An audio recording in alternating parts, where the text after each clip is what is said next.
Mesdames et messieurs, bonjour. Toutes nos excuses pour le grand retard accusé dans le démarrage de cette émission spéciale.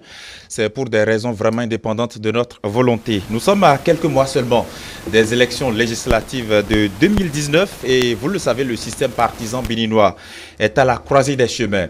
Après l'adoption de la nouvelle charte des partis politiques et du nouveau code électoral, les partis politiques traditionnels qui ont même fait des décennies de vie ont commencé à se fusionner pour donner naissance à de nouveaux partis politiques beaucoup plus grands et sans doute beaucoup plus redoutables.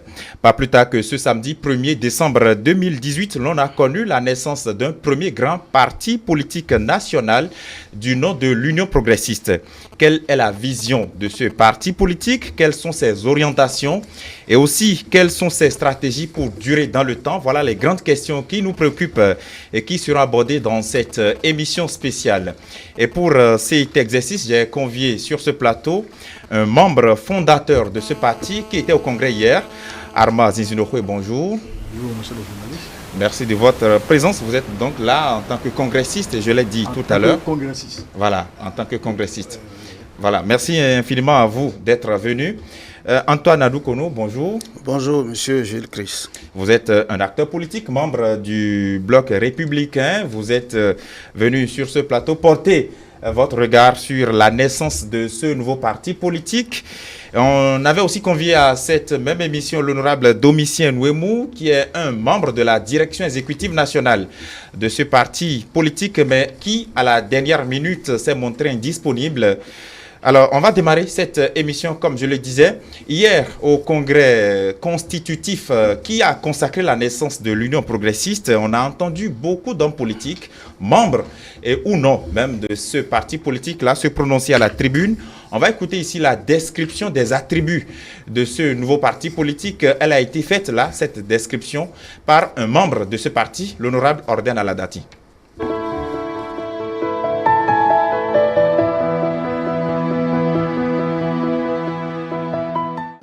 Chers invités, tout protocole observé, les membres fondateurs du géant à naître au cœur du bloc progressiste, fortement représentés dans cette salle et dehors, me charge de vous annoncer officiellement que le nom de notre parti, c'est Union progressiste.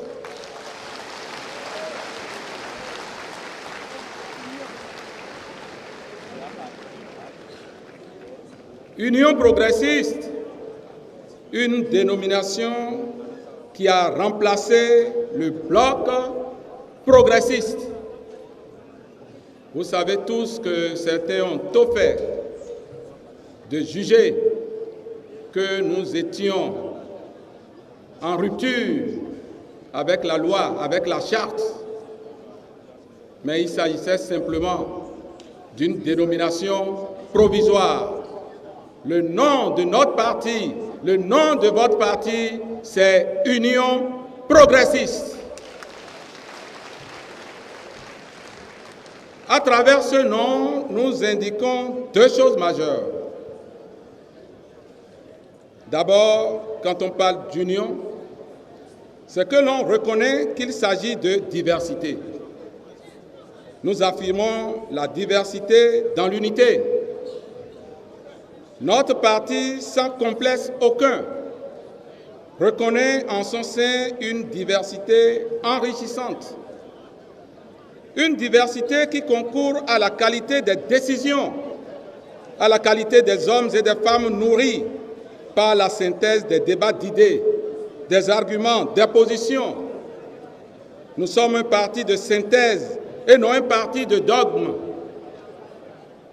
Nous sommes pour la démocratie interne au parti, convaincus que l'on ne peut édifier et gérer un État démocratique sans pratiquer en son sein une démocratie authentique qui impose la vision majoritaire, mais respecte la minorité. Nous sommes simplement des progressistes. Nous sommes progressistes.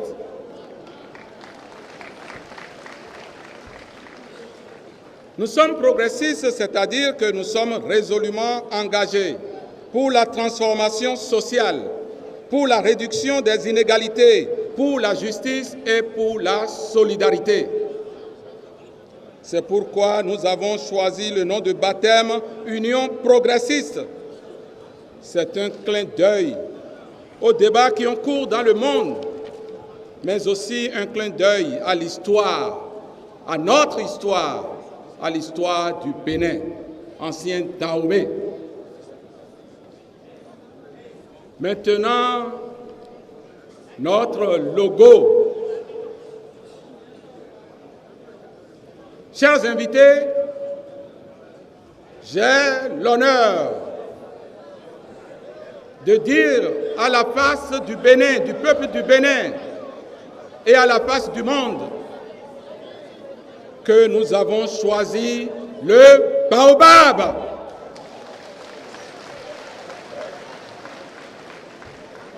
Par ce choix, nous voulons réaffirmer le gigantisme de l'œuvre dont nous ouvrons le chantier et notre farouche volonté de nous inscrire dans la durée. Le baobab, en effet, est un arbre qui peut traverser des siècles.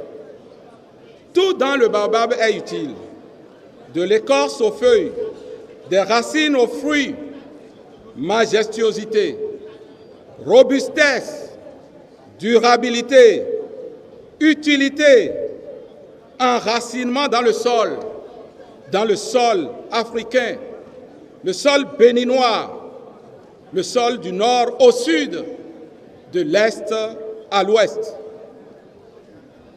Notre couleur, c'est le jaune. Le jaune est notre couleur. C'est aussi la couleur que présente à nos yeux le soleil. L'ange soleil, comme le dirait le poète. Notre baobab est envahi, encerclé, illuminé par le soleil, la lumière, la nature. Nous sommes convaincus que l'humanité ne peut progresser sans la science, sans la lumière, sans tenir compte des dynamiques qui ont cours dans notre environnement, sans tenir compte de la nécessité d'intégrer dans notre vision et dans nos programmes de la réalité des changements climatiques et de leurs conséquences. Si je suis fidèle à votre pensée, chers congressistes, si je suis fidèle au message que vous m'avez confié, manifestez-vous, chers congressistes. Mais vous avez des fanions ou vous n'avez pas de fanions? Vous avez des fanions ou pas? Les fanions, s'il vous plaît. On ne voit rien. S'il vous plaît. Voilà, en bas c'est mieux, mais en haut, ceux qui les ont là-bas, vous ne pouvez pas. Agitez alors les mains, s'il vous plaît. J'ai peur que vous preniez du papier à la sortie avec ça. C'est pas normal. Merci beaucoup.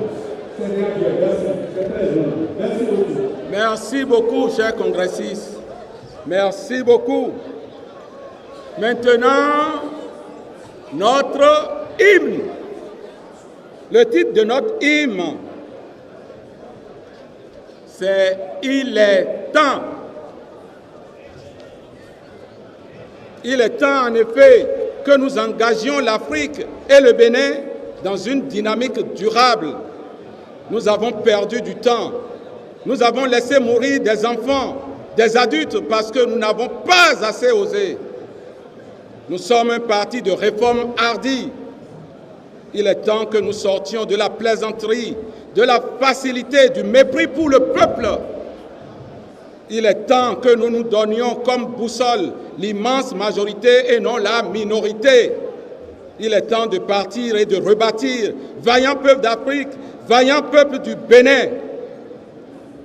Chers invités, je vous invite à suivre la version instrumentale de l'hymne. Par la suite, nous allons nous lever et chanter en chœur notre hymne, nos fanions en main, l'hymne de l'Union progressiste. Je vous remercie.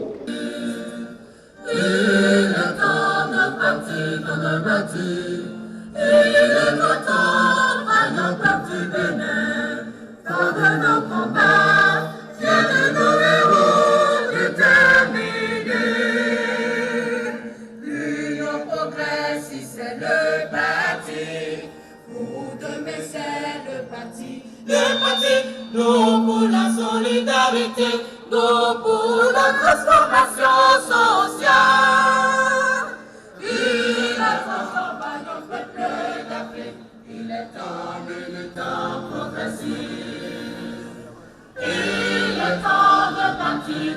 battu. Il est grand temps, vaillant peuple du Bénin, fort de nos combats, fiers de nos héros déterminés. Voilà, Armand Azizouloukou, on a entendu tout à l'heure Dan Aladati expliquer un peu le choix de ses attributs. Tout à fait. On revient un peu sur le nom, l'Union progressiste. Quel est le sens de ce nom concrètement? Mais merci, monsieur le journaliste. Je voudrais saluer tous les téléspectateurs, tous ceux-là qui sont en train de nous suivre maintenant là. Vous êtes d'accord avec moi que nous sommes en train de plein pied dans la réforme du système partisan. Il faut rendre à Dieu ce qui est à Dieu et à César ce qui est à César. Ceci est dû vraiment à la volonté, à l'engagement, à la détermination du chef de l'État, le président Patrice Talon, qui a voulu que les choses changent dans le pays et dans le bon sens. Parce que quand on parle de changement, ça peut changer aussi dans le bon sens comme dans le mauvais sens. Je pense que vraiment, actuellement, nous voyons que les choses sont en train de changer dans le bon sens. Nous avons connu cette affaire du multipartisme intégral qui a donné à nous flopper de ce qu'on peut appeler, est-ce que c'est des partis, des clubs électoraux, des partis claniques, tout ça là. Et on a vu que vraiment, cela ne peut pas nous amener au développement. C'est de ça qu'il est question. Ce n'est pas la multiplicité des partis dans le pays qui peut résoudre les problèmes de misère, de pauvreté, qui peuvent assurer un mieux-être pour la population. Il a dit, vraiment, si nous ne nous ressaisissons pas, et que vraiment, que cette manière d'encourager l'émiettement, parce que ça c'est miette. Là, il a dit que l'union fait la force. C'est dans l'union que nous pouvons être forts et bâtir le Bénin. Donc c'est de tout ça qui amène la réforme du système partisan. Et nous sommes entrés de plein pied dans cette réforme-là, où vous avez vu des partis, plusieurs partis, des dizaines de partis, ensemble, ont compris qu'il faut se fusionner pour se mettre ensemble. Maintenant, créer, devenir un grand parti. Vraiment, c'est de ça qu'il est la question. Et vous étiez dans la salle hier, la première fois que vous m'avez invité sur ce plateau en tant que congressiste. Je ne suis pas membre de la direction exécutive nationale du parti. Et je n'ai pas été... C'est la direction exécutive nationale du parti qui m'a demandé de venir. Vous m'avez coché en tant que congressiste, en tant que membre fondateur du parti l'Union progressiste. Et c'est à ce titre-là que j'ai répondu à votre appel. Vous voyez, donc, vous étiez là, hier, vous avez vu le déroulement du congrès. Quand même, dans son ensemble, le congrès s'est bien déroulé hier. Le timing a été bien respecté. Toutes les tâches qui étaient prévues pour être exécutées au cours du congrès l'ont été. Très bien. On va revenir un peu sur ces différentes tâches, les unes après les autres. L'ont été et dans les délais prévus. Vraiment, je voudrais décerner vraiment satisfaction au comité d'organisation. Cela signifie que le comité d'organisation a fait vraiment du bon travail, qui quand même a donné quand même les résultats que nous avons eus hier. Et vous avez aussi vu la mobilisation. La mobilisation, elle était au rendez-vous. Et vous avez vu, tous les congressistes qui étaient là hier étaient venus des 77 communes du Bénin et de tous les 546 arrondissements. Parce que notre pays compte 77 communes et 546 arrondissements. Et vous voyez, et au moins par commune, c'est plus de 100 membres fondateurs. C'est pour dire que la volonté, vraiment la volonté d'être ensemble, la volonté de finir maintenant avec l'émiettement, de finir quand même avec des groupuscules, vraiment c'est une volonté qui anime tout le monde. Alors, est-on vraiment certain que tous ceux qui sont des membres fondateurs de ce parti ou tous ceux qui ont adhéré après, est-ce qu'ils sont vraiment unis comme l'indique le nom, Union progressiste? Non, pourquoi vous voulez douter de ça?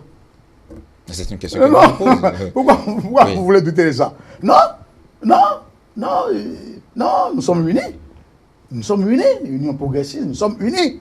Et c'est parce que nous sommes unis que nous avons décidé d'être ensemble, de mettre ensemble pour faire le travail et pour faire avancer notre pays, le Bénin.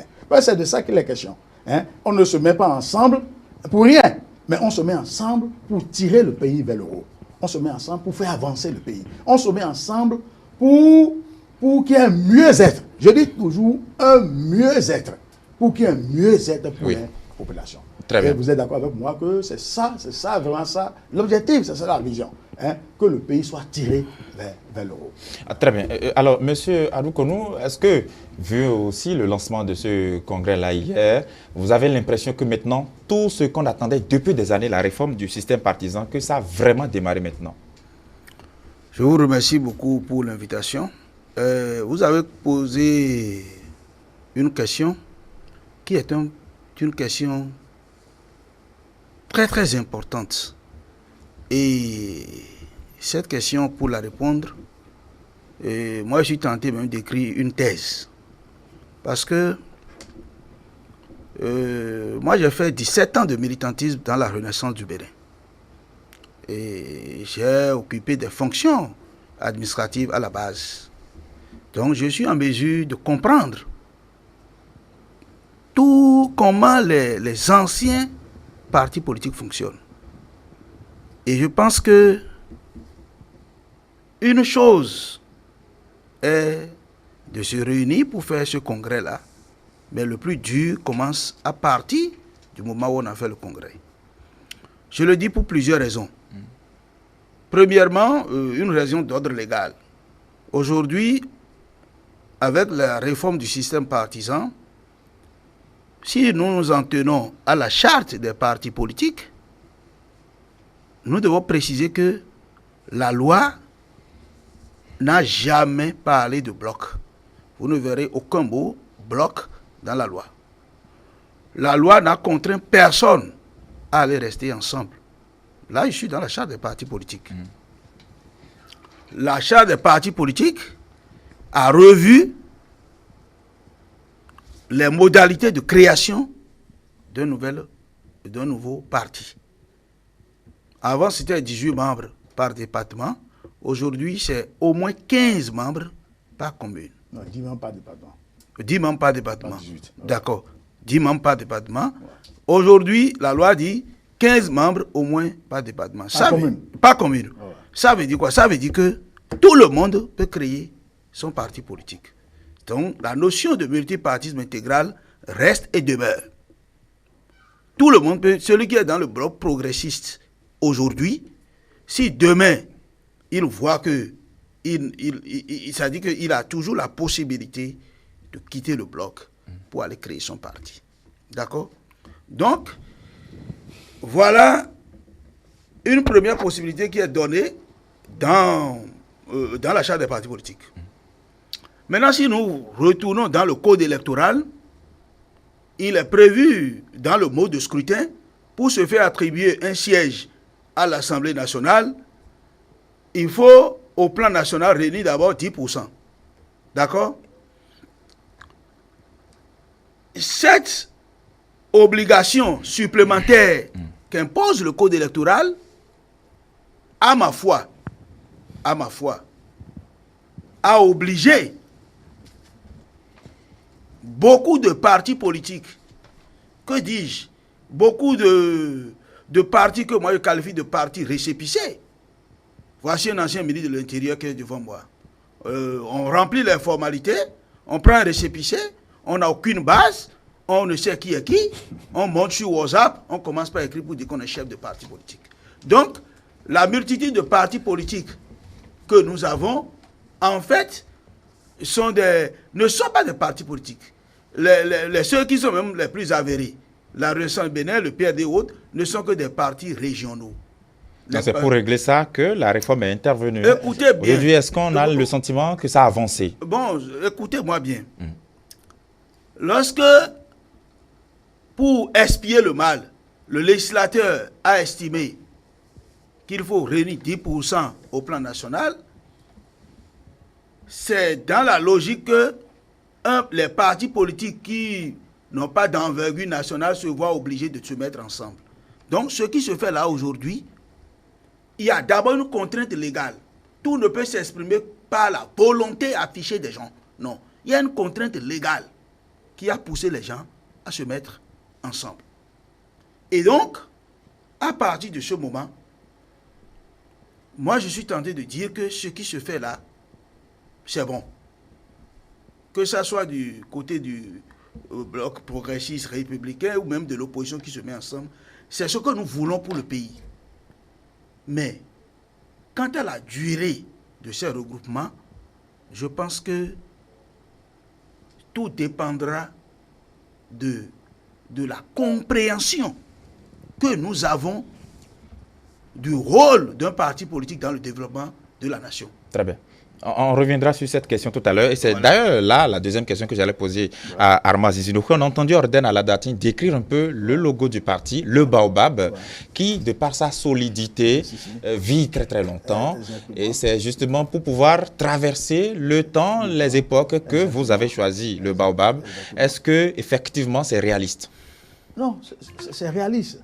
Mais c'est réaliste. C'est réaliste. Pour moi, c'est réaliste. Parce que, bon, mon ami Adoukonou, bon, il a exprimé ses sentiments. Mais moi, je ne pense pas qu'il faut se mettre en déphasage de l'histoire. Hein? Vous voyez, dans cette affaire, quand on prend notre pays, le Bénin, bon, il y a la période 60 à 72, où il y a eu une multitude de coups d'État, de instabilité terrible. Bon, de 72 à 89, donc on a connu ce qu'on a connu, avec le système de parti unique, tout. On est à la conférence nationale.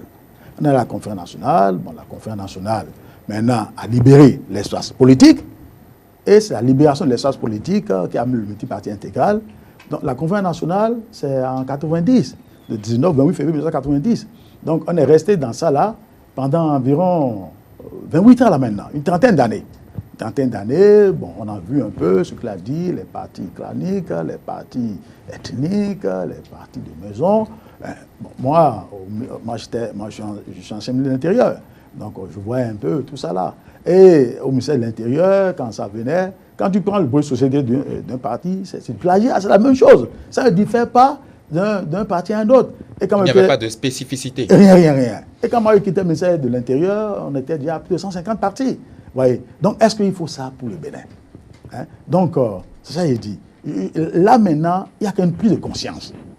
Je suis d'accord avec lui, qu'on le veuille ou non. Qu'on le veuille ou non, bon, maintenant, il y a eu la nouvelle charte des partis politiques. Ce n'est plus 10 membres fondateurs par département. Parce qu'avant, 10 membres fondateurs avant, c'est 120. Maintenant, c'est 15 par commune, ça fait environ 1200. Quand même, c'est corsé un peu. Voilà. Hein, quand même, avant, c'était 120, maintenant, on est passé à 1200, c'est corsé un peu. Voilà. Maintenant, avec le code électoral, il faut 10% du suffrage national avant de prétendre à un siège d'un conseil électoral, même si vous avez quand même la quantité dans la circonscription électorale. Donc, il faut tout ça. Je suis d'accord avec lui, c'est tout ça qui amène les gens maintenant à se fusionner. Bon. On se fusionne pour rester ensemble. Moi, je pense que notre cible Baobab dit à tout. Nous sommes là pour durer. Nous sommes là pour traverser le temps. Et ça va être ça. Et bien, la volonté est là aujourd'hui. La volonté est là aujourd'hui. L'engagement est là. La détermination est là. Je ne pense pas que quelqu'un est là encore aujourd'hui pour reculer.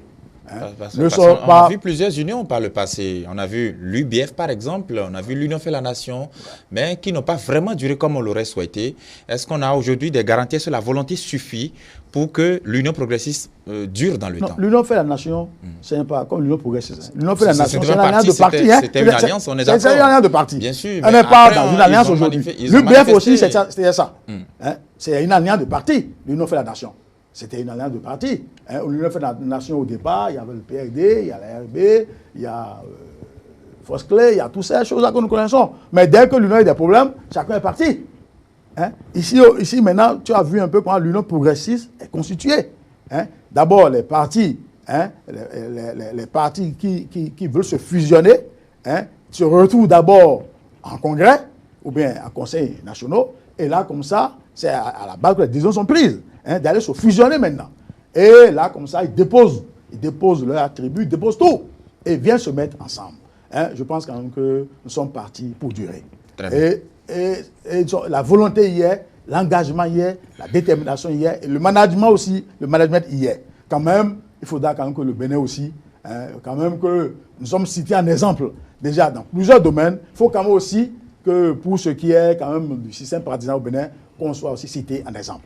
Nous sommes partis pour durer. Antoine Adou-Koudou, on voit aujourd'hui la démarche qui est un peu différente que celle du passé. Les partis qui adhèrent aujourd'hui au nouveau parti politique donc, vont d'abord en Conseil national ou en Congrès pour pouvoir entériner leur décision de se fusionner, de mourir d'abord pour donner naissance à un autre grand parti politique. Est-ce que cette démarche-là est une preuve de la durée dans le temps de ce nouveau parti politique? Je pense que je ne dirais pas que c'est une preuve, et je pense que ce n'est qu'à l'épreuve du temps que je pourrais apprécier.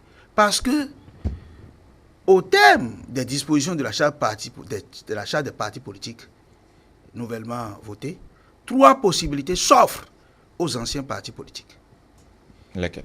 La première possibilité, vous décidez de garder votre statut juridique. Comme le PRD l'exige. La loi vous autorise à rester PRD. Et si vous voulez rester PRD, vous restez PRD, vous gardez votre statut, mais vous vous conformez à la nouvelle charte. C'est-à-dire que vous reconstituez les dossiers à hauteur de 15 membres au moins par commune, et vous allez déposer au ministère de l'Intérieur et vous remplissez les formalités et vous restez encore, vous gardez le nom, le logo, tout ce que vous avez en tant qu'ancien parti politique. Ça, c'est la première possibilité. D'accord. La deuxième possibilité qui s'offre à vous, c'est de vous fusionner. C'est de rester ensemble. Et là, l'article 15, je donne la précision. Je donne la précision parce que le comportement du PRD m'a étonné un peu. On ne va pas personnaliser le débat. On n'est pas ici pour parler du comportement du PRD. Je suis là pour ça. Oui, bien sûr. On va s'entendre. On n'est pas là pour parler du PRD. On ne va pas personnaliser le débat. Nous sommes venus ce matin pour faire un focus sur la naissance de l'Union progressiste. Et c'est pourquoi j'ai parlé du Congrès. Oui, bien sûr. En disant que il va poursuivre. Un bon déroulement. Très bien, il va poursuivre. Oui, allez-y. C'est pour être illustratif. Mais vous avez compris un peu la démarche. Non, j'ai compris. Très bien, allez-y. Laissez le PRD tranquille. Voilà. On ne sont pas venus pour parler du PRD. J'ai parlé de la première option. La deuxième option, c'est que vous associez, vous fusionnez. D'accord? Pour créer un nouveau parti. Et l'article 15 de la charte des partis politiques dit que ce nouveau parti qui est créé ne peut avoir ni le nom d'un ancien parti déjà enregistré, ni le logo d'un ancien parti déjà enregistré, ni l'emblème d'un ancien parti déjà enregistré. La loi est là. Si vous voulez, j'ouvre et je vais lire. Voilà.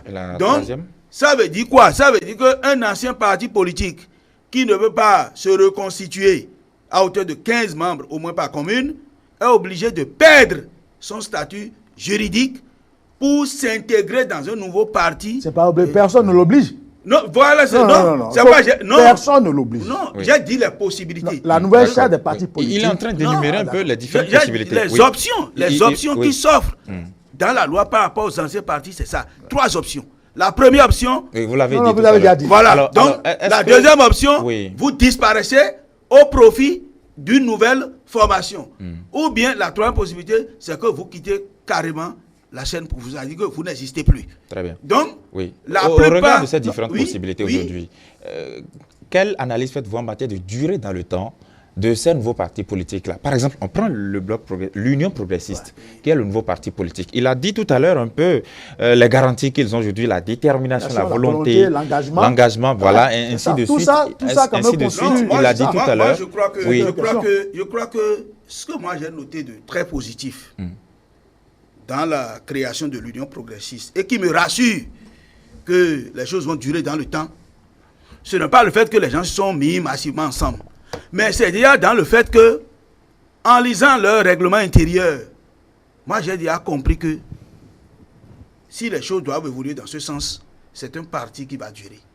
Parce que, tout à l'heure, je vous disais, mon militantisme dans la Renaissance du Bénin.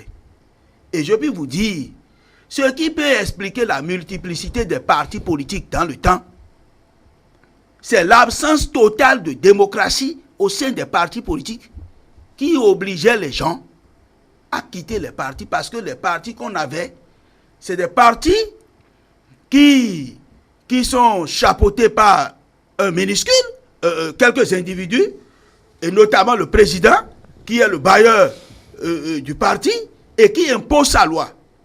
Et quand c'est comme ça, vous allez voir que dans une circonscription électorale, par exemple, c'est la même personne qui est positionnée pour les législatives ad aeternam vitam, et quelqu'un qui est dans la même circonscription que lui, et qui voit qu'il bosse, qu'il mérite, mais que lorsqu'il faut rétribuer, il n'a aucune chance. Quand il est dépassé, il quitte pour aller créer son parti, histoire maintenant de se faire tête de liste dans sa circonscription. Et c'est ça qui avait favorisé la floraison de partis politiques que nous avons. Donc aujourd'hui, moi je salue non seulement la naissance du bloc progressiste, de l'union progressiste, du moins, mais j'ai vu qu'il y a une détermination très accrue du président Moussou Bruno à travers son discours, que les choses durent dans le temps. Donc aujourd'hui, dans ce statut, on a déjà commencé par limiter les mandats dans le statut. Vous ne pouvez être président à vie de l'Union progressiste. Pas plus de 3 mandats. Pas plus de 3 mandats. mandats. C'est très positif parce que ce sont les sujets qui fâchent et qui poussent à la sortie les gens. Vous ne pouvez plus rester dans les instants du parti au-delà de 3 mandats. C'est déjà très bon. Vous ne pouvez plus aller aux élections législatives 3 fois et que la 4e fois, c'est encore vous qu'on positionne. Moi, j'ai lu tout ça. Non, ça là, il y a la volonté. Hein, il y a volonté, ça là, il y a quand même la volonté, le président Bruno Moussa a dit ça hier, hein, qu'il y a cette volonté qu'on travaille sur les tests pour la limitation des mandats électifs. Voilà. Donc il y a une volonté qui est annoncée. Une volonté qui est annoncée. Et je souhaite vivement... Au niveau des mandats de députés, au niveau des mandats des élus communaux, tout. Voilà. Et je souhaite vivement que cette volonté soit concrétisée, parce que c'est à ce seul prix que le parti pourra durer. Très bien, d'accord. Monsieur le ministre de l'Intérieur qui est là, qui est membre... C'est un ancien ministre. Il est venu ce matin en tant que congressiste. Qui est membre fondateur de l'Union progressiste. Et congressiste. Il faut que nous soyons sincères envers nous-mêmes. Je suppose, je pars d'une hypothèse, je suppose que vous êtes là, c'est pour quand même... être promu, travailler pour votre pays. Je suppose, c'est-à-dire que, je suppose. Je vais travailler pour mon pays, voilà. Et je continue de travailler pour mon pays. Voilà, je suppose. Oui. Et que vous voyez... Le Bénin demeurera toujours. Et que vous voyez, par exemple... Les hommes passent, mais la nation demeure. Vous donnez pour l'Union progressiste. Et que, en son temps, on vient promouvoir quelqu'un qui ne fait rien, parce que certainement, il a des affinités politiques au sein du bloc, mais vous allez commencer par vous décourager. Très bien. Donc, c'est ça la vérité. En réalité, le prix de la durée dans le temps, c'est un peu le respect. Très bien. La démocratie au sein du parti. Parlant justement de cet aspect, oui. Parlant de la démocratie interne. Vous allez parler tout à l'heure. Je voulais dire quelque chose. Oui. Vous voyez, ce qui est sûr aujourd'hui, il y a quand même un peu la maturation de la conscience du peuple. On a vu quand des anciennes pratiques. Tout le monde se dit aujourd'hui que est-ce qu'il faut que nous continuions avec ces anciennes pratiques-là, les pratiques décrites par mon ami Akono. Est-ce qu'il faut continuer avec ces anciennes pratiques? Toutes les pratiques là, décrites là aujourd'hui, où les partis sont personnifiés, où c'est un clan qui est la tête du parti, ou bien c'est quelqu'un qui est la tête du parti, qui fait sa volonté. Donc c'est ça les pratiques. Tout le monde a vu ces pratiques-là. Quand on se dit aujourd'hui quand même qu'il faut quand même évoluer. Donc c'est ça, j'appelle la maturation des consciences. L'évolution des consciences. Il y a quand même une conscience quand même citoyenne qui naît au fur et à mesure. On se dit quand même aujourd'hui, quand même, ces pratiques-là, on est resté dedans pendant 28 ans, on a vu qu'est-ce que ça a apporté au pays. Donc, vraiment, faisons l'effort maintenant, petit à petit, de commencer par finir avec ces pratiques-là. C'est tout ça aujourd'hui qui fait que, c'est ça l'allocution de l'honorable, mon ami Orden Nalarati. C'est tout ça qui fait aujourd'hui qu'on dit, maintenant, allons à des choses nouvelles pour tirer notre pays vers le haut. Il a dit clairement qu'au sein de ce parti-là, on croit en la diversité des opinions. Et il a dit que justement... que synthèse, la démocratie interne et une transformation sociale. Aujourd'hui, quand même, tout le monde... Il a dit qu'il faut finir avec le mépris du peuple. Ça, c'est des trucs, c'est fort. Il faut finir avec le mépris du peuple. Tout le monde est conscient aujourd'hui, avec l'avènement du président Patrice Talon, hein, tout le monde est conscient aujourd'hui qu'il faut faire quelque chose. Hein, c'est ça les réformes dont on parle là. Hein. Il faut quand même réformer maintenant. Est-ce que nous allons toujours rester vraiment dans l'état où on était là? Non, quand même. Hein. Le monde évolue aussi. Hein? Donc, c'est ça, je parle de la maturation de la conscience. La conscience, comme une conscience nouvelle, est en train de venir, est en train de se créer. Donc, c'est tout ça qui amène ça. Je ne refuse pas, elle a dit, qu'on le veut ou non, et la maturation de la conscience, mais il y a aussi les tests aussi, qui obligent. Hein? Parce qu'il y a la nouvelle charte des partis politiques. Si tu veux rester, si tu veux demeurer toujours comme parti comme tu étais, il faut se conformer à la nouvelle charte. Voilà, ce qui n'est pas facile. Il faut se conformer à la nouvelle charte. Cela signifie avoir tous ces représentants un peu partout dans les différentes communes. Dans les différentes communes. Bénin, oui. Hein, si c'est sur la base de 10 membres fondateurs que tu as ton parti, maintenant il faut chercher 15 membres fondateurs par commune pour avoir ton parti. Et il y a ça aussi. Et le code électoral dit qu'il faut avoir 10% du suffrage national. Si tu estimes que tu as cette force pour y aller, c'est ça que la question. Oui. C'est ça que c'est la question. Quand même, il y a la volonté, il y a l'engagement, il y a la détermination. Il faut quand même aussi que nous sommes dans un pays de droit, dans un État démocratique. Il faut quand même que les tests aussi, quand même, amènent les gens quand même à de nouveaux changements. Très bien. On va voir un peu tout ça dans les détails tout à l'heure. Et je propose qu'on retourne à la régie pour écouter les différents discours de Séraphin Agbangbata hier qui accueillait les congressistes, suivi du ministre Abdoulaye Biotchane qui était le représentant du bloc républicain. On va les suivre et on revient juste après.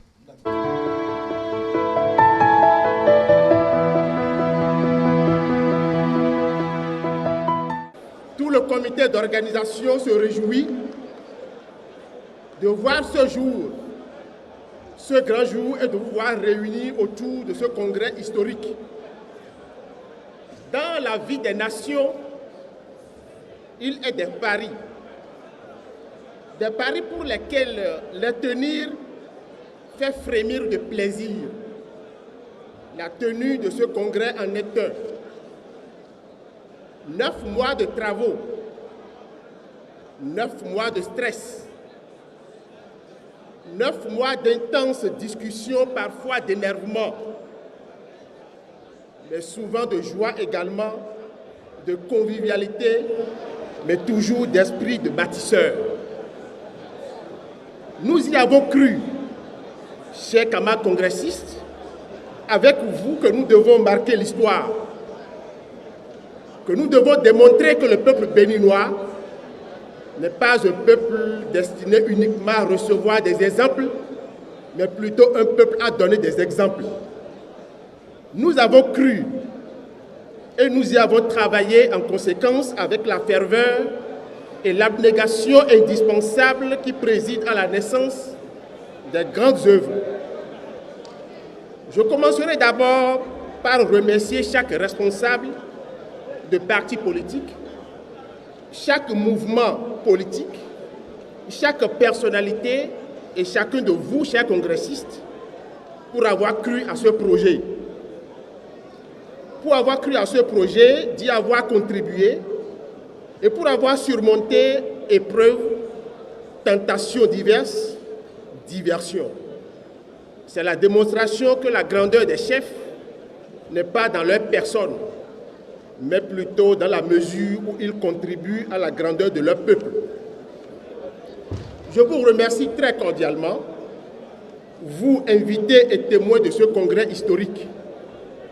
Je veux particulièrement saluer les partis politiques invités, qu'ils soient présents dans cette salle ou non, qu'ils soient de l'opposition ou de la majorité présidentielle. Nous avons en effet invité tout le monde. Nous croyons profondément au pluralisme et à la diversité, socle essentiel de toute démocratie véritable. La plus grande vertu politique est de ne pas perdre le sens des ensembles. Je m'en voudrais de ne pas faire une mention spéciale en direction des Béninois de la diaspora, vous qui nous suivez depuis votre pays d'adoption ou de séjour. Nous avons reçu vos messages, vos contributions sur les textes qui seront adoptés bientôt. Nous avons reçu vos contributions financières de Moscou en Russie jusqu'à Chicago aux États-Unis, de Bahia au Brésil à Toronto au Canada, de Dakar au Sénégal à Pékin en Chine, en passant par Libreville, etc. Vous nous avez soutenus, vous avez accompagné ce congrès. Au nom de tous les congressistes ici présents, nous vous remercions. Je voudrais dire un mot en direction de nos amis journalistes, animateurs et animatrices de la presse, chers amis web activistes. Je vous prie de rendre compte fidèlement à tout le peuple béninois et au monde entier des faits que vous vivez ici présents. Mais avant d'accepter mes hommages, acceptez que je vous dise merci. En planifiant le présent congrès, nous avions décidé d'inviter 20 congressistes par commune. Nous sommes allés légèrement au-delà des exigences légales qui ont prévu 15 membres fondateurs par commune. Nous avions lancé un appel à tous nos camarades pour que par commune, nous puissions recevoir les 20 dossiers de membres fondateurs. Il y a 3 semaines, nous avons fait le point des dossiers enregistrés. Nous avons eu l'agréable surprise de constater qu'il n'y a pas de commune au Bénin où nous avons reçu moins de 50 dossiers. Il y a à peine une semaine,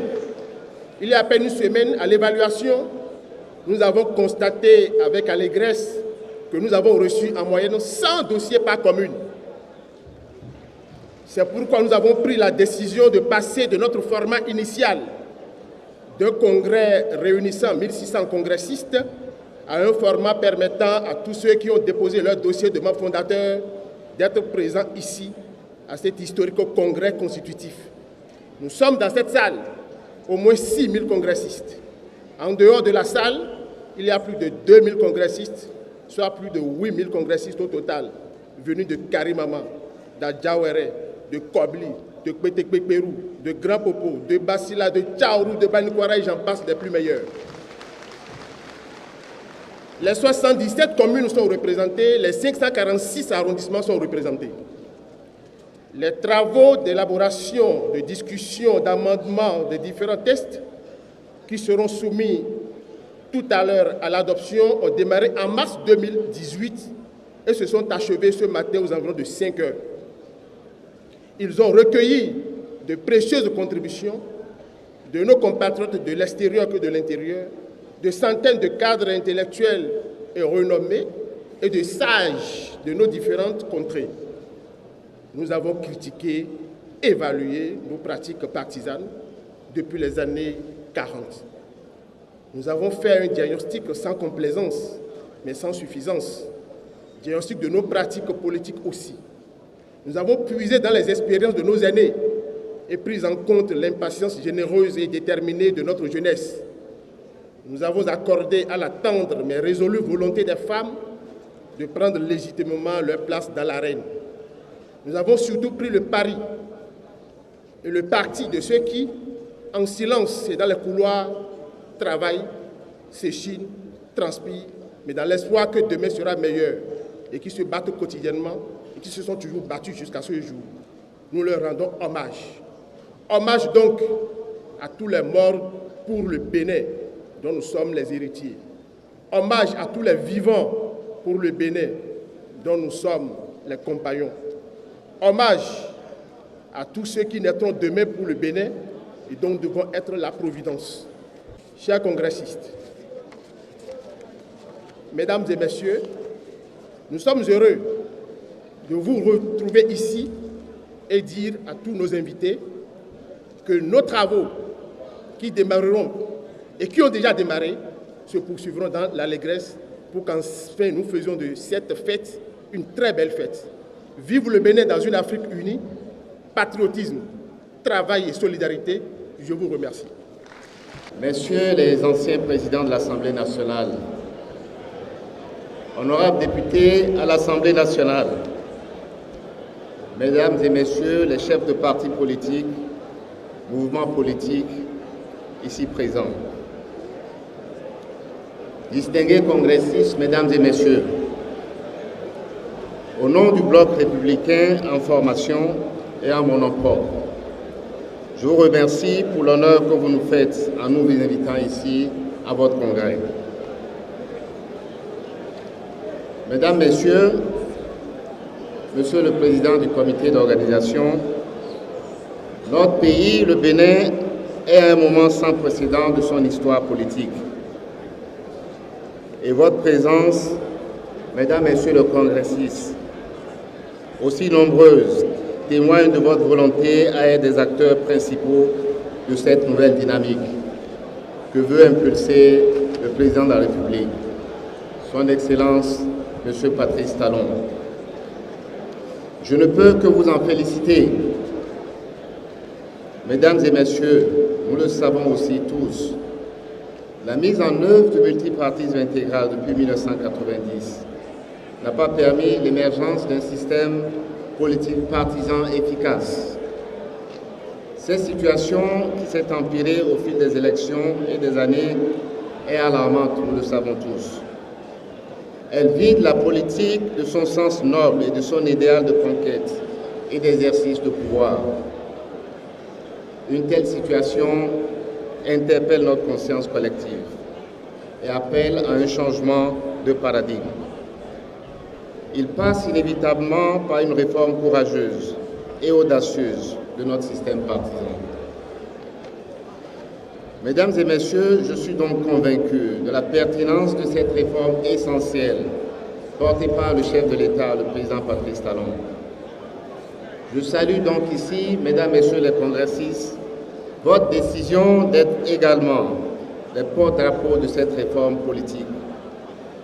Et c'est donc avec plaisir que je retrouve dans cette salle des amis comme Bruno Amoussou, Idi Kolaolé, Lazare Serrutor et beaucoup d'autres ici dans cette salle. Parce qu'avec eux, nous partageons une certaine idée du rôle de la politique dans la cité. La nouvelle charte des partis encourage la consolidation des formations politiques. Ceci exige des sacrifices difficiles dans l'immédiat pour les individus que nous sommes. Mais à terme, l'émergence de partis politiques crédibles et nationaux est un gain pour la nation et pour l'ensemble de la communauté, ainsi que pour nous-mêmes. C'est donc pour moi l'occasion de redire, du haut de cette tribune, que nous avons besoin de réformes politiques pour obtenir les dividendes économiques et sociaux que demandent nos compatriotes. Mesdames et Messieurs, je vais ici terminer mes propos en félicitant et en encourageant les formations politiques qui se sont engagées dans ce processus en acceptant ces sacrifices dans l'espoir de lendemain meilleur et prospère pour nous tous. C'est sur ces mots d'espoir que je veux souhaiter plein succès aux travaux de ce congrès et espérer que les résolutions qui en sortiront renforceront davantage votre union progressiste. Vive donc le bloc progressiste, vive demain le bloc républicain, vive le Bénin, je vous remercie.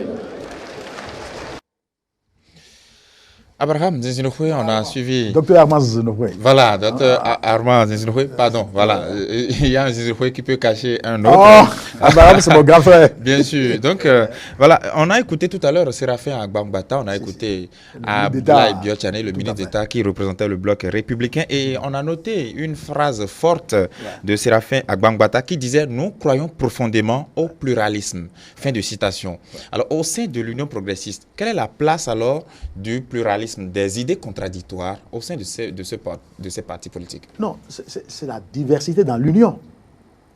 L'honorable Orden a été quand même assez clair. C'est la diversité dans l'union. Ce n'est pas... Comment? Mais non, parce que, vous voyez, c'est l'union progressiste. Donc, l'union dans le progrès. Hein? L'union dans le progrès. Hein? L'union dans le progrès social. Hein? L'union dans la réduction des inégalités sociales, l'union dans la transformation sociale. Hein? Mais n'empêche qu'au sein de l'union, hein, bon, il n'y a pas de la démocratie interne. hein, il a parlé d'esprit de synthèse. Hein. Donc, bon, ce n'est pas que, nous ne sommes pas dans le système de la pensée unique. Ce n'est pas une pensée unique maintenant qui va prévaloir dans l'Union. Hein. Donc, il y aura beaucoup de pensées, il y aura beaucoup de courants, hein, mais tout ça là, on va faire la synthèse de tout ça. On prendra en compte aussi l'avis des minorités, des gens qui ne sont pas forcément d'accord avec les autres dans le parti. Non, pourquoi pas? Nous sommes des humains, non? Hein, nous sommes des humains. Hein, en tant qu'humains, bon, il faut se dire que l'essentiel, c'est que chacun apporte. Chacun apporte, et dans l'apport de chacun, qu'une bonne synthèse, hein, soit faite, et que, in fine, que cela fasse avancer le pays. J'ai dit toujours ça. Hein, l'objectif, hein, c'est le mieux-être des populations. Parce que si nous faisons tout ceci, et qu'in fine, la population ne trouve pas le mieux-être, in fine, il n'y a pas de soins de santé, hein, il n'y a pas des écoles, il n'y a pas des infrastructures routières, il n'y a pas d'énergie, il n'y a pas de l'eau, ça va donner quoi? Ça va donner quoi? C'est ça. Donc il ne faut pas perdre cela, hein, de point de vue. Donc, vous voyez, l'union, hein, pour le progrès social, pour le mieux-être des populations, pour la réduction des inégalités, hein, pour la transformation sociale. Hein, c'est de ça que la question. Alors, il a aussi parlé des membres fondateurs de ce parti politique. La loi dit 15 membres fondateurs par commune. Oui. Et vous, au sein de ce parti-là, l'Union progressiste, vous avez demandé 20 membres fondateurs par commune. Et à la fin, à la destination, à plus de 100 par commune. À plus de 100 par commune. Je l'avais dit. Donc, cela témoigne de l'engouement. Hein? L'engouement, quand même, maintenant, pour de grands ensembles.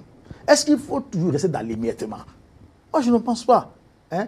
On a connu la période de l'émiettement, la période des groupuscules, la période des clubs électoraux, la période des partis familiaux, des partis claniques, des partis ethniques, des partis fondés sur le népotisme, sur le régionalisme, tout ça. Mais ça plombe le pays.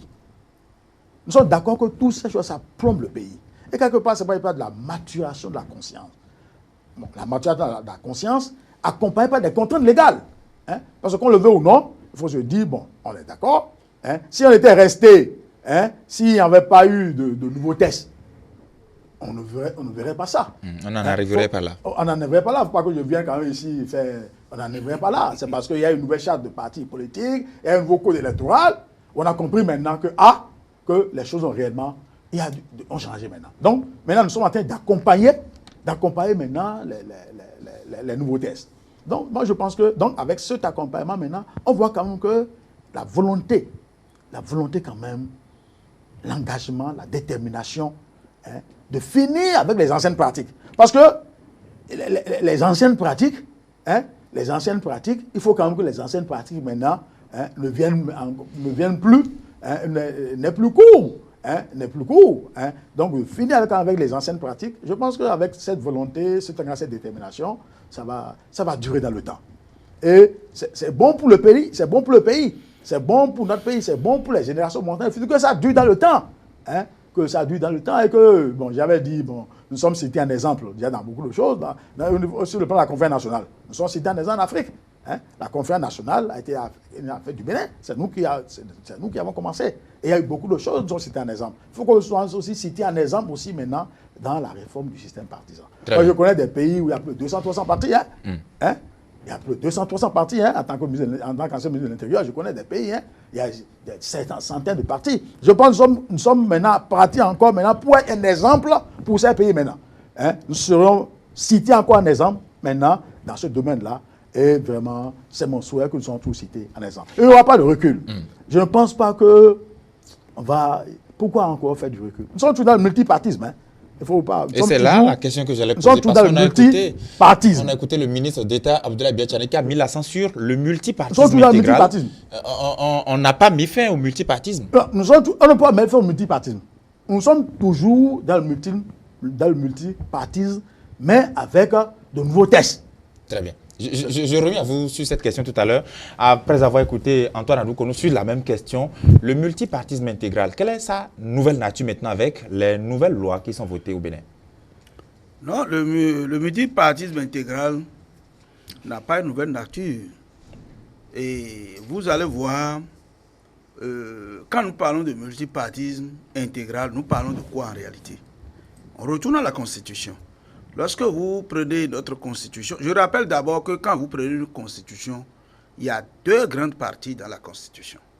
Il y a le préambule de la Constitution qui annonce les grandes pensées du peuple.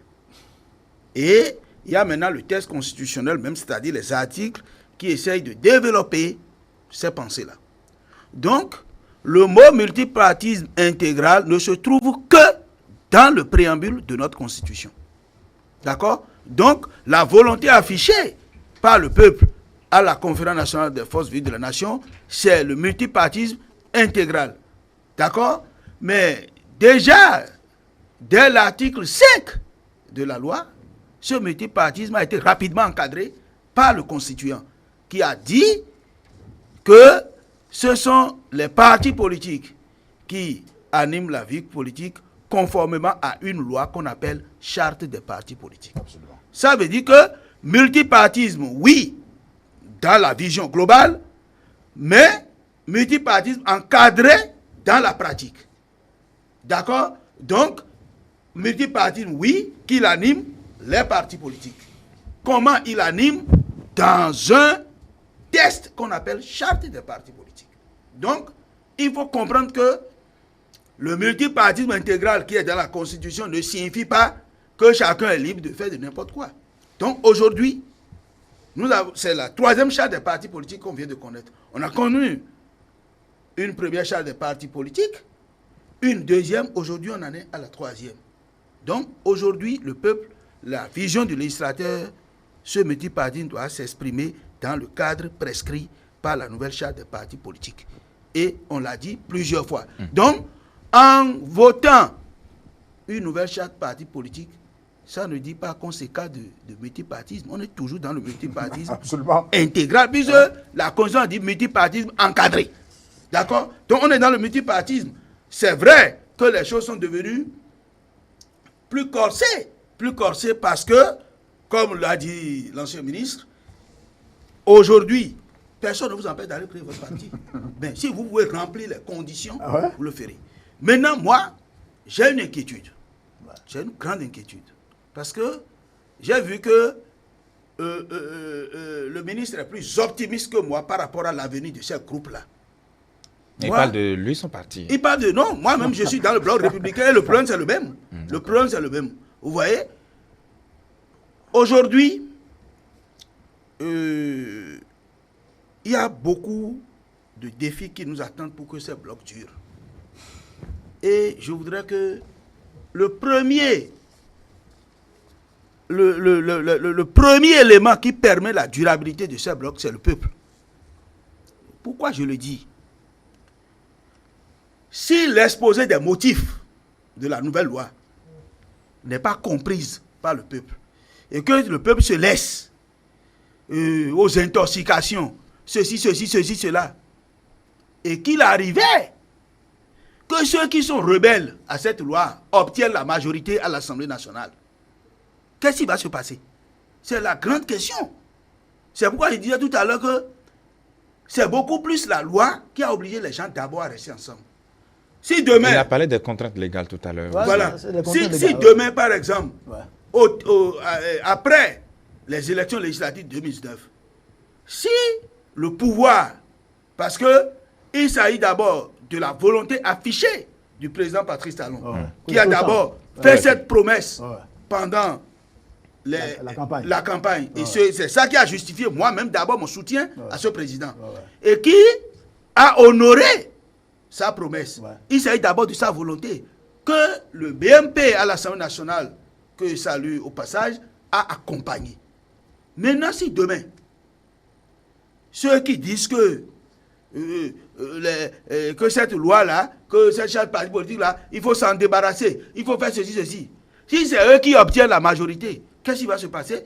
Ces textes seront revus, les 10% seront balayés, la charte des partis politiques. On n'en a pas vraiment la certitude. Non. Nous sommes en politique. Écoutez bien. Très bien, d'accord. Ce qui se fait là, c'est contraignant pour les gens.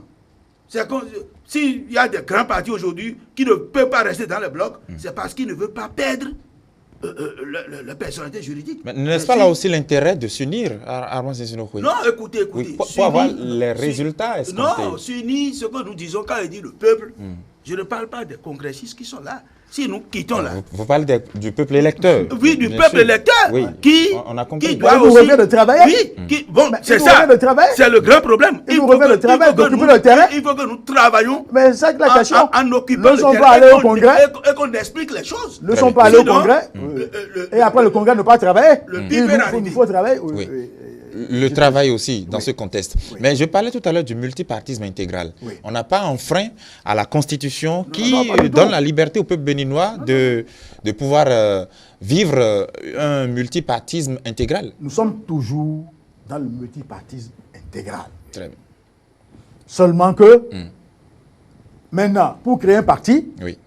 je ne dirais, bon, on peut dire que c'est beaucoup plus, bon, contraint. Est-ce que on peut dire que c'est beaucoup plus, c'est les conditions de création de parti ont été revues.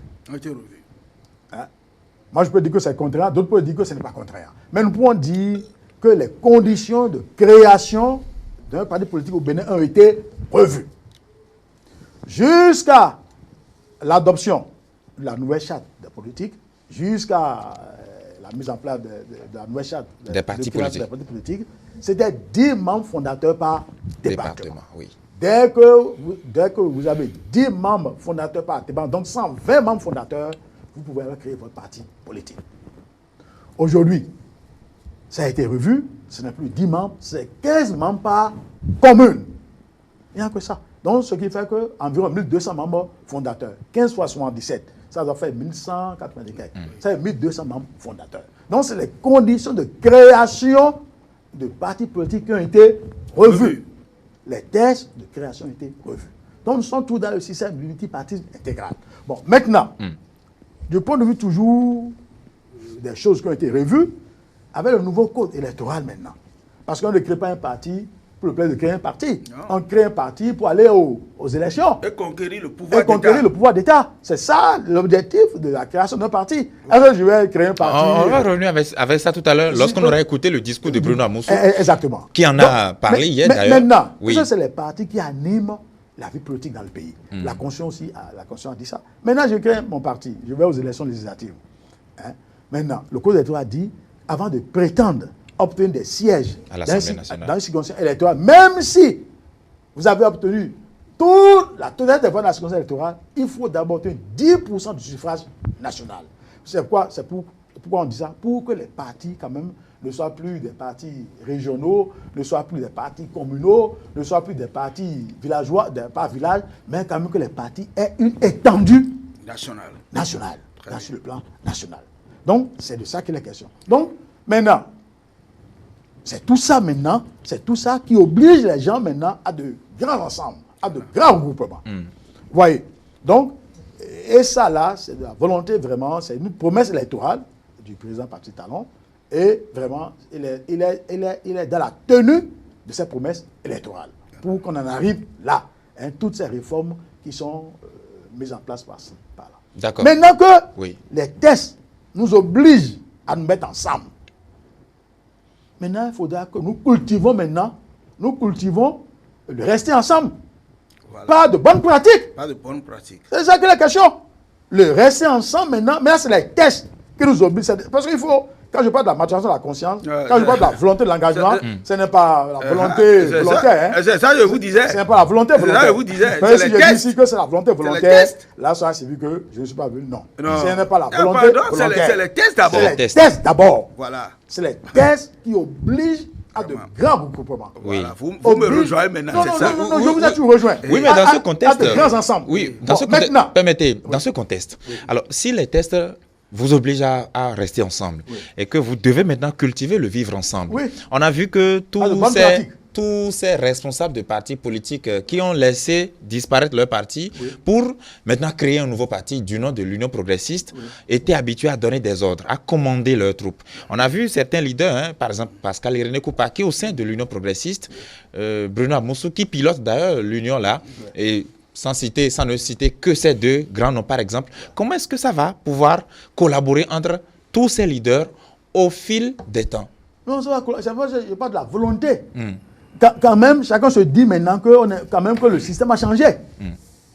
Quand même, chacun se dit maintenant que nous sommes dans un nouveau contexte. Hein? Chez nous, en fond, on dit que quand ça change de cadence, ça change de pas. Maintenant, le tam-tam a changé de cadence maintenant. Quand même, il faut aussi que le tempo change, non? Oui, à Dougourou. Ben, c'est ça. Hein? Nous, on dit on dit hein? Maintenant, le tam-tam a changé de cadence. Toi-même, tu vas changer de danse, non? Hein? Donc, je pense que tout le monde a compris qu'on n'est plus dans l'ancien contexte. Maintenant, nous sommes dans un nouveau contexte maintenant. Quand même, nous sommes quand même des responsables hein, d'une certaine maturité. Hein, je pense que chacun est appelé quand même à trouver le compromis, le consensus quand même, pour qu'ensemble ça puisse marcher. Surtout que dans cette affaire, aujourd'hui, tout le monde comprend que c'est du Bénin qu'il est question. Je lis ça. Tout le monde comprend maintenant que c'est du Bénin qu'il est question. Nous nous mettons ensemble pour que le Bénin en soit grandi. Nous mettons ensemble pour tirer le Bénin vers le haut. Nous mettons ensemble pour offrir de meilleures conditions de vie aux générations montantes et futures. C'est de ça qu'il est question. Je pense que tout le monde adhère à cela. Très bien. Oui. Antoine Aroukonou, sur cette question-là des législatives qui approchent, il faudra aussi travailler. Vous avez commencé à mettre le doigt dessus tout à l'heure, afin que, sur le terrain, que les résultats escomptés soient atteints, soient obtenus. Voilà, parce que, vous savez, tout à l'heure,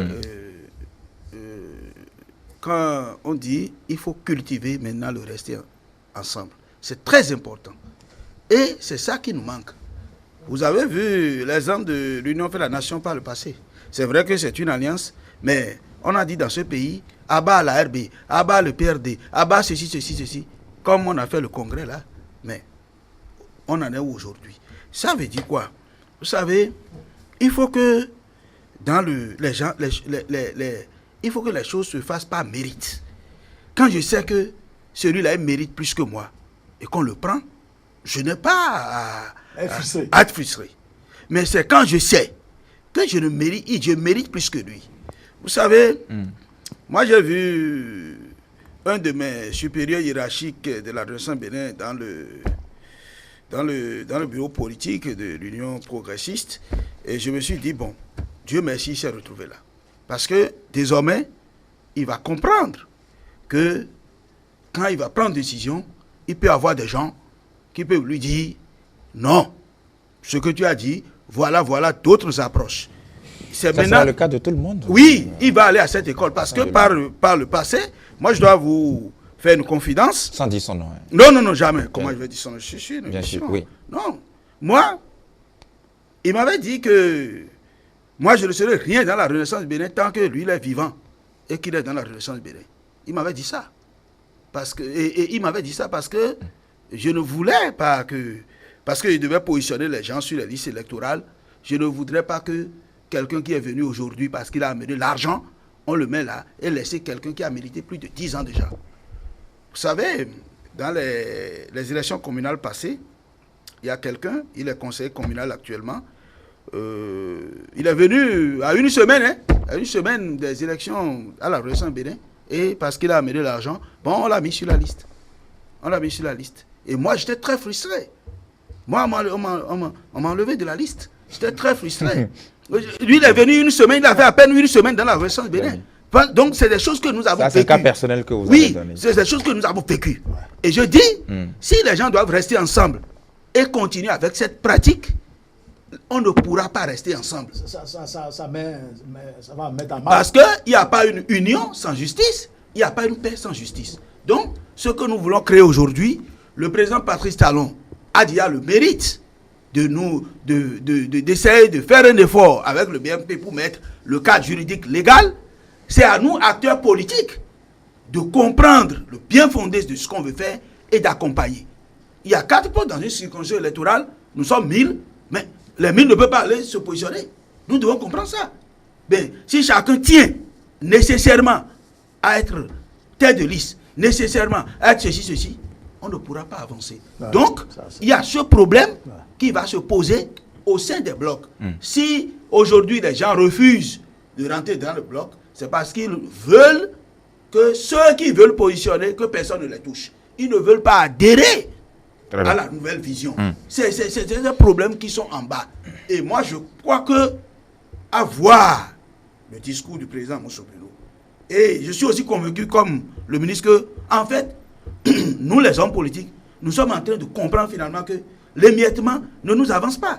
Regardez, depuis que nous sommes en démocratie, aucun parti politique n'est arrivé à faire élire un président de la République. Le comble, c'était l'exemple de 2016, où les 3 premiers ne sont que des hommes d'affaires. Mais ça doit nous faire réfléchir. Et je dis, moi j'ai honte à la place de nous les acteurs politiques, que c'est entre griffes un homme d'affaires, dit-on, qui est venu balayer notre maison. Et qu'au lieu d'accompagner, nous sommes là encore à jouer à nos égaux. Non.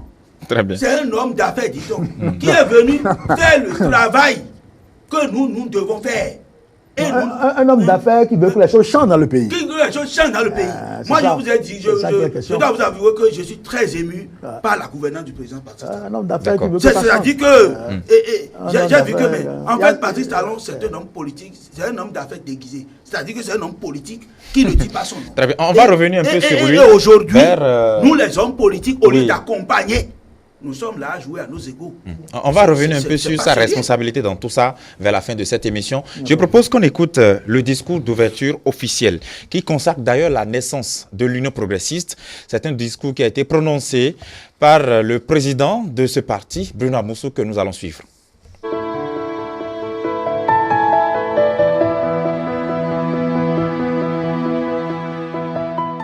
L'histoire nous enseigne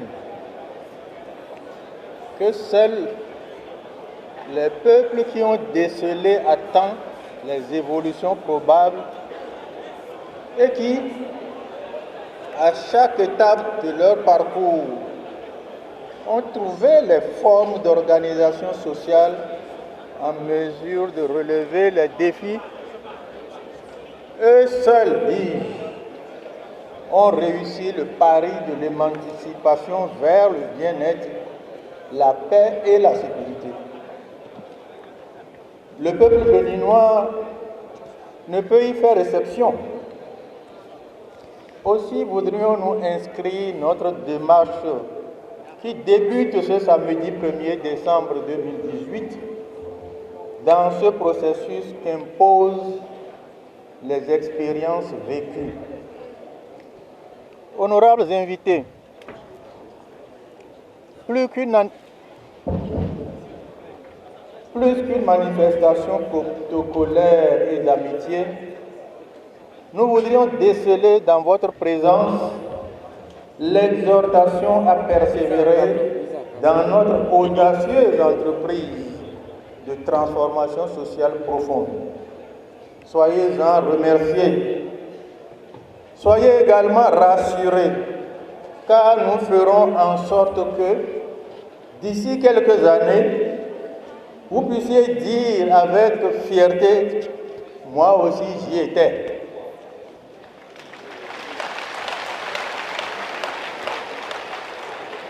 Chers congressistes, nos défis sont donc très grands. Nous avons osé dire publiquement que notre système partisan est malade. Nous en avons dénoncé les insuffisances et les tares. Et pendant des années, nous n'avons fait que déplorer la situation sans rien entreprendre. Mais à présent, nous avons décidé de passer à l'action, d'agir, de prendre nos responsabilités et de ne plus écouter les éternels sceptiques immobiles sur les trottoirs. En cela, nous avons raison.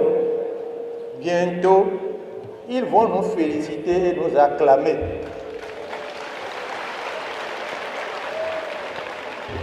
Soyez donc les bienvenus, chers camarades, acteurs du devenir de notre patrie. Comme moi, vous avez conscience qu'aussi importantes que soient les réalisations physiques, les ponts, les échangeurs, les routes asphaltées, aussi élevés que soient les taux de croissance et d'autres performances économiques, nul ne peut garantir la survie de ces réalisations si les forces sociales ne s'accordent sur comment vivre ensemble. Que de ponts détruits, que d'écoles bombardées, que de belles et coquettes villes rasées, que de routes asphaltées rendues impraticables par les bombes ou par de fréquentes attaques armées. C'est parce que nous ne voulons rien de tout cela que nous avons décidé, chers amis congressistes, de sacrifier nos égos pour que vive le peuple béninois. En cela, nous ne sommes pas des héros. Nous prenons la suite de toutes celles et ceux qui ont préservé la paix dont nous jouissons aujourd'hui dans notre pays. À chaque période de tension extrême, alors que le pire paraissait inévitable, ils ont su trouver chaque fois les compromis qui restaurent la fraternité sans passer par la barbarie fratricide. Ils sont nos véritables héros, ceux-là. Mais ils étaient déjà présents dans la lutte contre le colonialisme. Voulant conquérir la liberté et l'égalité en éliminant les injustices et les violences coloniales,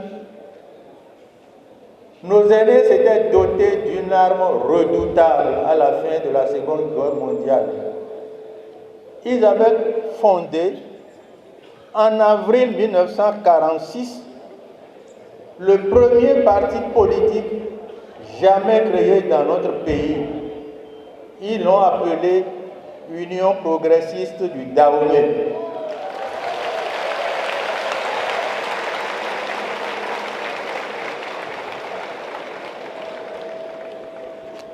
Augustin Azango, qui en était le dirigeant, fort de sa connaissance du système politique français, a su orienter les actions vers les cibles qui ont desserré les étaux qui pesaient sur les populations. Mais malheureusement, le virus de la division et les conflits d'ambition ont tout fait de bloquer l'exploitation de ce merveilleux logiciel dont on ne pouvait attendre que d'excellentes performances. Toutes nos tentatives de le relancer depuis 1960 n'ont connu que peu de succès. C'est dire l'immensité de l'effort à fournir si nous voulons nous ouvrir de nouvelles perspectives. Nous voulons transformer notre société, la société béninoise. Nous savons quel est le fruit de l'histoire. Bien entendu, nos aïeux avaient leur manière de vivre individuellement et en communauté. Mais ces règles endogènes ont été bousculées et parfois combattues avec violence par le colonisateur au profit d'autres organisations sociales destinées à piller nos ressources.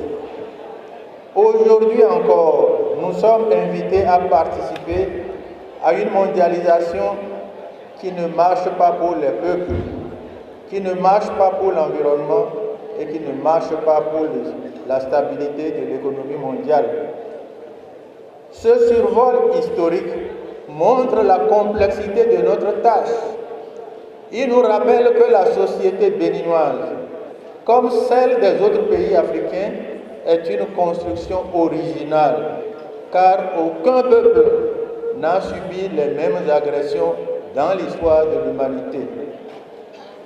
Je sais que pour beaucoup de nos compatriotes, notamment les jeunes, ces rappels relèvent de la préhistoire et n'ont plus rien à voir dans la situation d'aujourd'hui. Mais en réalité, est-ce que nous savons pourquoi tel parent déconseille à son fils de ne pas épouser une fille de telle autre région? Est-ce que nous savons, est-ce que lui-même sait pourquoi? Est-ce que nous savons pourquoi les membres de telle ethnie sont à tort réputés sournois ou agressifs? Est-il possible que tous les membres d'une communauté soient des malhonnêtes et peu dignes de confiance? Savons-nous pourquoi certaines populations ont préféré s'installer derrière les collines et que d'autres se sont installés sur les lagunes? Les explications se trouvent sûrement dans notre histoire. Il nous faut toujours interroger cette histoire pour éclairer notre avenir. Mais pour réussir notre palpitante entreprise, nous devons tenir grand compte des expériences des autres peuples sans vouloir les copier. Il nous faut inventer, innover. Les seules justifications de nos actes ne doivent pas être la référence à l'Europe, à l'Amérique, à la Banque mondiale, au Fonds monétaire international, etc. Quand bien même nous devons écouter nos amis, il nous revient de ne jamais oublier l'originalité de notre parcours et ce que nous sommes. Mais, chers amis, nous sommes qui, nous?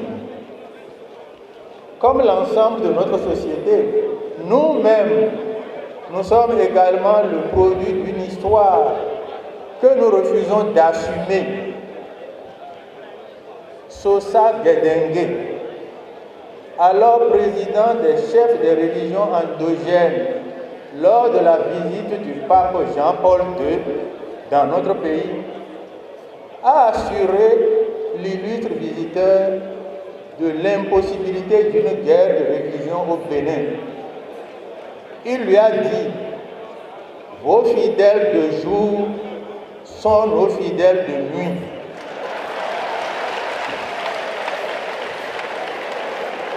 Ce sont les mêmes. Ils ne peuvent pas se combattre eux-mêmes. Ballottés dans la culture occidentale dominante et les vestiges de nos pratiques ancestrales, l'élite se réfugie souvent dans une imitation grotesque et ridicule.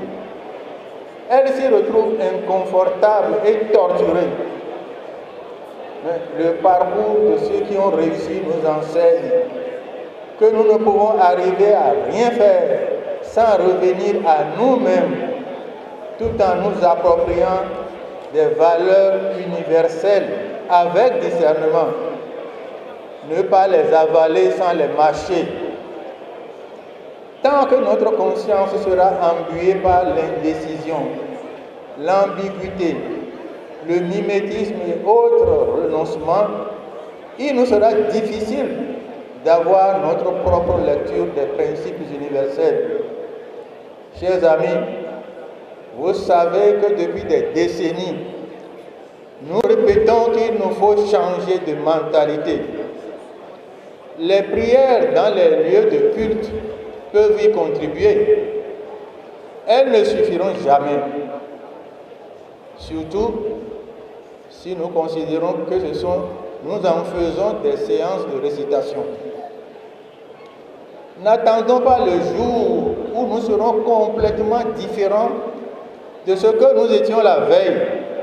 Ce jour n'arrivera jamais.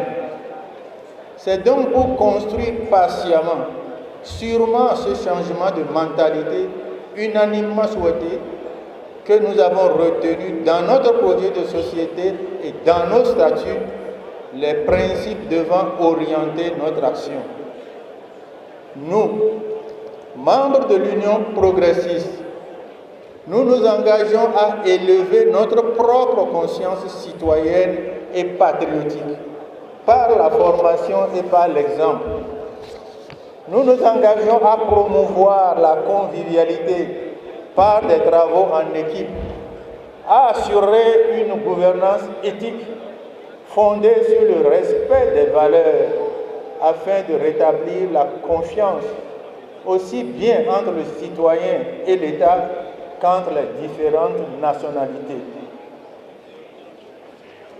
à donner un contenu concret à l'égalité des chances d'ascension sociale par la promotion des plus méritants des membres de notre parti, en particulier les jeunes et les femmes. Et nous nous engageons à prendre des décisions dénuées de toute subjectivité. Voilà ce que le peuple attend de nous pour croire à la rupture et se persuader que cette fois-ci, ça va vraiment changer. Nous pouvons comprendre les hésitations des sceptiques. Nous entendons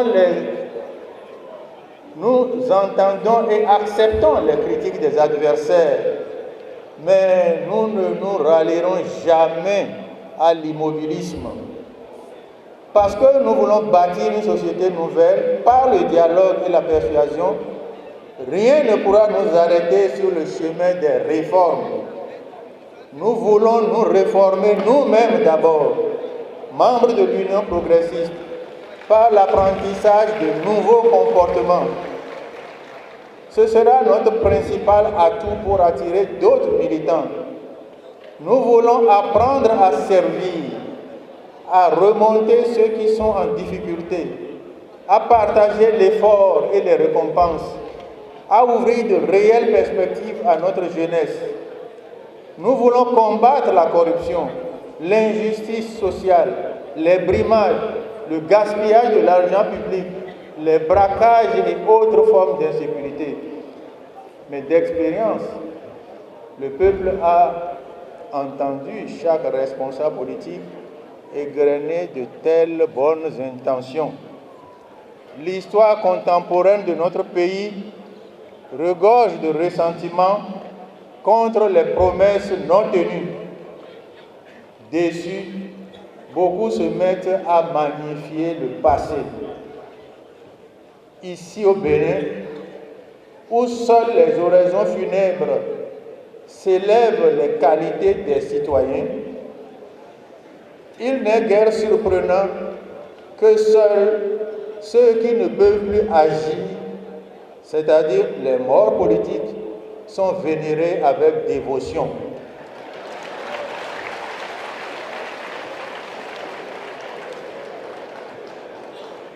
C'est pour rompre ce cycle que nous nous sommes interrogés sur ces causes profondes.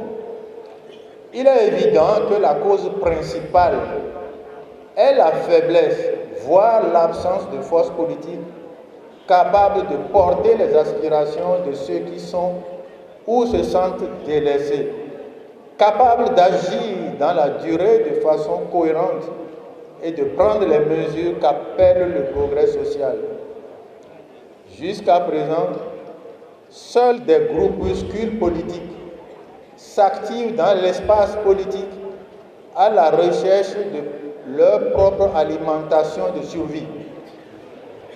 Leurs animateurs regardent attentivement l'horizon dans le but de déceler celui qui a des chances de prendre le pouvoir afin de s'abriter sous son ombre et ramasser les fruits réservés aux courtisans.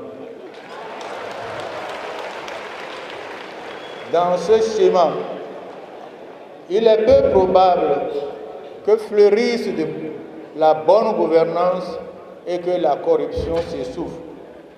La réforme du système partisan apparaît dès lors comme le remède incontournable pour jeter les bases d'une gestion éthique favorable aux intérêts de la majorité de la population. Bon nombre de responsables politiques le savent, mais beaucoup se sont abstenus de l'engager pour ne pas se retrouver devant de véritables partenaires qui les obligent à rendre compte. C'est donc le lieu de saluer le courage du président Talon, qui non seulement a pris des engagements lors de la campagne électorale à ce sujet, mais les a respectés avec détermination. Promouvoir soi-même des instruments de contrôle de son action relève d'un patriotisme qui va au-delà des ambitions personnelles. C'est du reste la raison principale de notre soutien au programme d'action du gouvernement, parce qu'il s'accompagne des moyens de la pérennité de ces réalisations. Avec de grandes formations, notre pays entrera dans l'ère d'une vraie stabilité, celle qui rassure et attire les investissements nationaux et étrangers. Lorsque les compétiteurs électoraux et les animateurs de la vie publique sont connus, les risques sont moindres. Lorsque les travailleurs sont organisés en interlocuteurs crédibles, que les ordres professionnels répondent de leurs membres dans l'espace du secteur privé, la stabilité est au rendez-vous. La gouvernance partagée devient alors une réalité et les abus sont combattus et éliminés. Au Ghana, les 2 premiers à toutes les élections électorales ont plus de 90% des voix. Au Bénin, le premier en a que 23. Cet émiettement est l'une des causes des difficultés que nous avons. Aussi, voudrions-nous indiquer clairement à la jeunesse que le combat en cours est son combat, celui qui instaure un bon climat des affaires et qui favorise la création d'entreprises. Donc, c'est ce combat-là qui crée des emplois. C'est celui qui relance les activités économiques parce que les clients étrangers reviennent sans inquiétude animer nos marchés, notamment d'Antopa. Quelle partie alors voulons-nous construire, nous autres? Notre parti regorge d'énormes possibilités, d'énormes potentialités. Notre pays regorge lui-même d'énormes possibilités, d'énormes potentialités. Ces femmes sont reconnues pour leur ardeur au travail. Et il suffit de parcourir notre pays pour s'en rendre compte. Le chômage massif de ces jeunes le prive de talent, prive notre pays de talent dont il a besoin. L'Union progressiste veut offrir à tous des possibilités pour s'en sortir. Aujourd'hui, soutien responsable du programme d'action du gouvernement, l'Union se prépare à prendre demain le pouvoir et à l'exercer pleinement au bénéfice de tous. Il y parviendra parce qu'il compte dans ses rangs des cadres qui ont prouvé leur dévouement et leur abnégation par le passé et surtout qui ont prouvé leur dévouement pendant la préparation de ce congrès. Il y parviendra parce qu'il bénéficie déjà de la confiance de la grande majorité de nos populations qui, en la circonstance, ont manifesté à notre égard des gestes de générosité particulièrement surprenants et émouvants. Que reste-t-il à faire, chers congressistes? Il nous revient la responsabilité de mettre en pratique tout ce que nous avons convenu et que nous avons affirmé dans notre projet de société et dans nos statuts. Aimer notre peuple et le servir. Promouvoir une gouvernance éthique assise sur des valeurs humaines. Aider les femmes et les jeunes à sortir de la misère par le travail et la solidarité.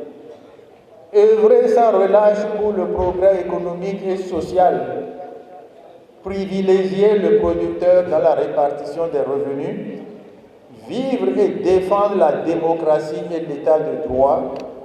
Participer à la renaissance de l'Afrique au profit de ses filles et de ses fils. Participer à la coopération internationale. l'Union progressiste offre à ses membres de réelles possibilités de valorisation pour mieux contribuer au progrès de tous.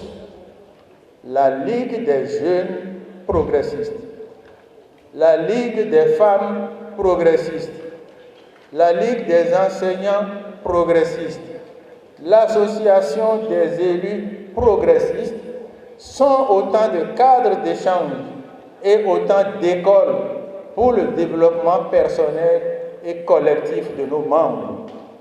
Ils auront à prendre demain, après-demain, la responsabilité du parti. Les modalités de choix des dirigeants de notre parti confirment notre engagement à prouver nos convictions démocratiques par l'exemple. La haute direction du parti sera élue par tous les militants opérant dans nos structures de base. Les mandats des instances seront limités à 3 afin de donner à chacun la possibilité de contribuer à la réalisation de nos objectifs.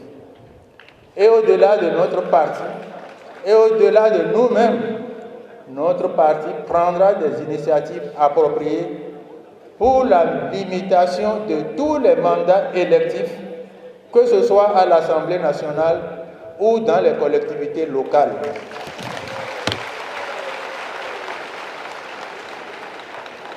Femmes et jeunes du Bénin, travailleurs salariés et travailleurs du secteur libéral,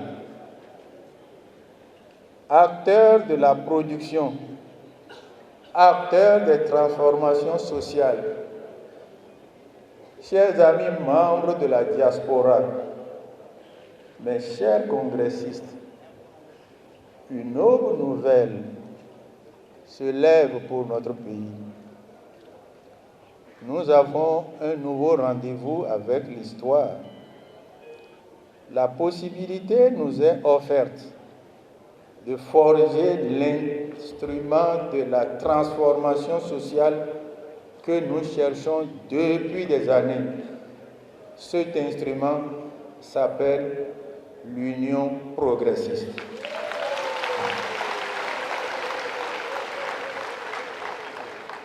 Je vous demande d'être les premiers acteurs de cette aventure féconde. Chaque fois que le doute vous habitera, ou chaque fois que vous aurez des hésitations, mettez-vous à chanter l'hymne Le Progressiste. Il est grand temps, vaillant peuple du Bénin, il est temps, militants progressistes, il est temps de repartir, puis de rebâtir, forts de nos combats, fiers de nos héros. Soyons, mes amis, déterminés. Je vous remercie.